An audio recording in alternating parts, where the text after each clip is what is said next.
Few countries in the world have permafrost, but Canada has 4 million square kilometers of it. 40% of this country's landmass sits atop the frozen layers that have held carbon for eons, but are now threatened by climate change. The permafrost is warming at a rate of 2 to 3 times faster than the global rate of increasing air temperatures. As the surface layer begins to thaw and intersects this ice-rich layer. For scientists like Scott Dallimore, permafrost emissions, while not man-made, must be dealt with. The natural sources of methane and CO2 release have been overlooked.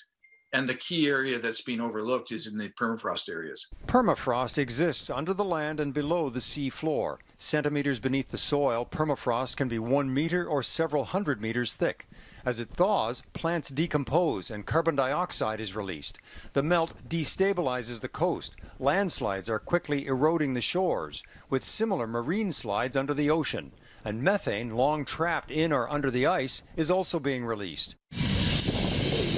Methane is a more potent greenhouse gas than carbon dioxide and is now bubbling up all over the north. The impact has been dramatic in coastal communities like Tuktoyaktuk in the Northwest Territories, where thawing is destabilizing roads and homes and the ocean is accelerating the erosion. Communities like Fort Simpson are experiencing sinkholes. The land is changing dramatically. So infrastructure could be the roads, so permafrost melting can upset road maintenance.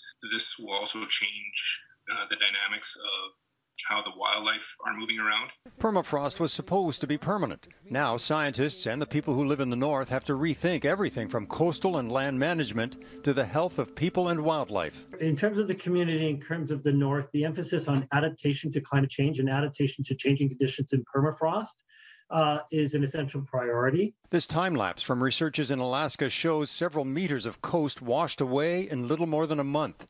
It seems northern countries have a new and urgent climate burden to take account of what's happening with permafrost. Canada has the second largest endowment of permafrost on the globe.